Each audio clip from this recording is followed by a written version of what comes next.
The November rain turned the city streets into rivers of reflected light, where businessman Daniel Morrison was hurrying to his car after another late board meeting. At 36, Daniel had built Morrison Enterprises into one of the region's most successful consulting firms. But tonight his mind was on the quarterly reports, rather than the storm brewing overhead. That's when he saw her, sitting against the brick wall, near his parked car, trying to shield herself from the rain, with a piece of cardboard that was quickly losing its battle against the weather. The young woman appeared to be in her late 20s, with light brown hair plastered against her face by the rain, wearing clothes that spoke of someone who had been living rough for some time. But what struck Daniel immediately was the way she held herself, with a dignity that circumstances couldn't diminish, and the careful way she was protecting a small backpack, as if it contained everything precious in her world. "Miss, are you okay?" Daniel asked, approaching slowly, as he pulled his umbrella over both of them. "This storm is getting worse by the minute." She looked up at him, with startled blue eyes, clearly not expecting kindness from a stranger in an expensive suit. "I'm fine, thank you. Just waiting for the rain to ease up. It's supposed to storm all night." Daniel said gently, "Can I give you a ride somewhere? Or at least help you get to a shelter, where you'll be dry and safe?" The woman studied his face for a moment, as if trying to determine his intentions. "I'm Emma," she said finally. "Emma Claire Watson. And I don't really have anywhere to go right now. I'm Daniel Morrison. And everyone has somewhere to go, Emma. Sometimes we just need help finding it." What started as an offer of temporary shelter became something neither of them expected. Daniel took Emma to a nearby diner, where they talked over coffee and warm food, and he learned that she was a former teacher who had lost her job when budget cuts eliminated the special education program where she worked. Emma's story unfolded gradually, revealing someone who had dedicated her life to helping children with learning disabilities, only to find herself unemployed, with no savings, and no family support. She'd been living in her car until it was repossessed, then in shelters when space was available, always looking for work, but finding that gaps in employment made employers reluctant to take chances. What impressed Daniel most wasn't her hardships, but her resilience, and her refusal to become bitter. She spoke passionately about her students, her dreams of returning to teaching, and her belief that every child deserved someone who saw their potential, rather than their limitations. Over the following weeks, Daniel found himself drawn to Emma's strength and compassion. He helped her find temporary housing, and connected her with employment agencies. But more than that, he found himself falling for someone whose values and character challenged him to be a better person. Emma brought out a gentleness in Daniel that years of business success had buried. She reminded him why he'd started his company in the first place, not just to make money, but to solve problems and help people build better futures. But just as their relationship was deepening into something beautiful, Emma disappeared. One day she was there. The next day her apartment was empty, her phone disconnected, and no one Daniel contacted had any idea where she'd gone. Months passed, with no word, no explanation, no way for Daniel to understand why someone he'd grown to love had vanished from his life so completely. He hired private investigators, contacted shelters and social services, even put up missing person flyers. But Emma Claire Watson seemed to have disappeared entirely. The mystery consumed Daniel's thoughts, but it also changed his priorities. He began supporting homeless services and educational programs with a passion he'd never felt before.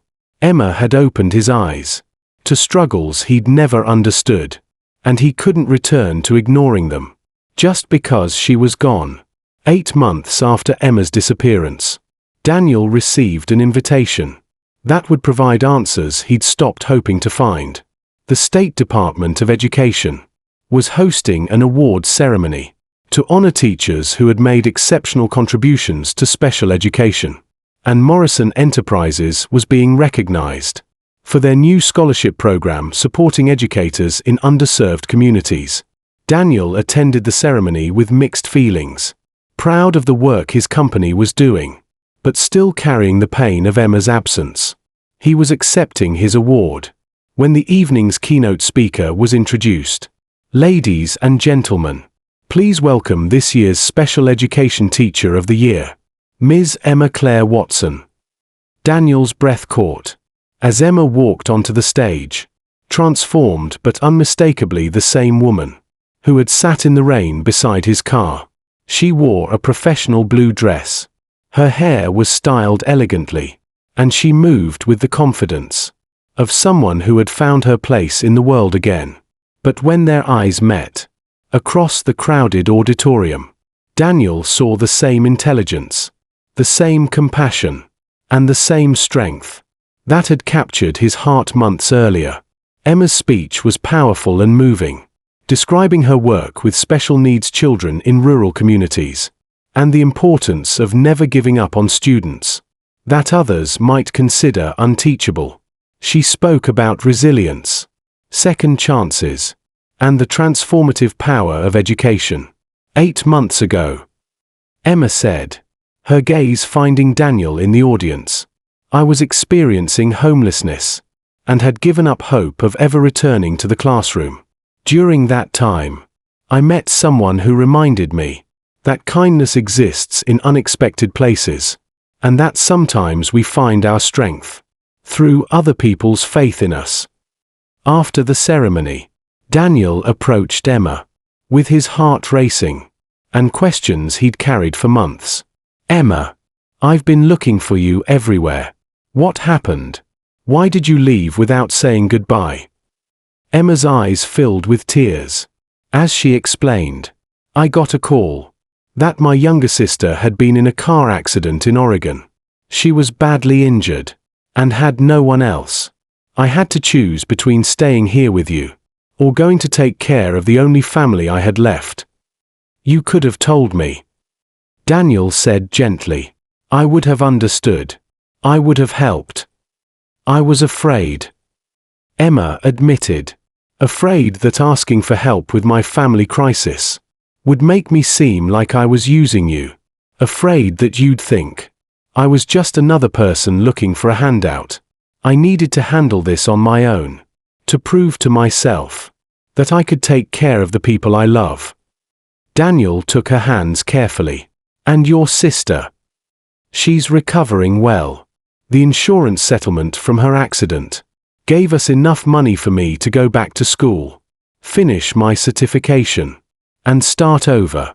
I found a teaching position in a rural district that desperately needed someone willing to work with special needs children.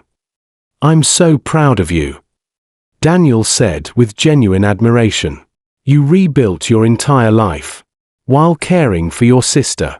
That takes incredible strength. I learned something during those months we were apart. Emma continued.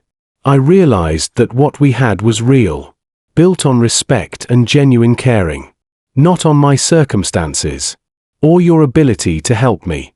I was afraid to contact you because I thought you might have moved on, but I never stopped hoping we'd find each other again.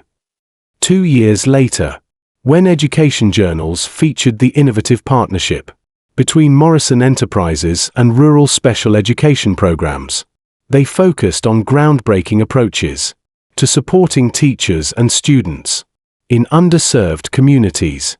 But Daniel and Emma knew that the real story was much simpler and much more personal. Sometimes the most meaningful connections happen not when life is easy, but when we choose to see each other's humanity during difficult times.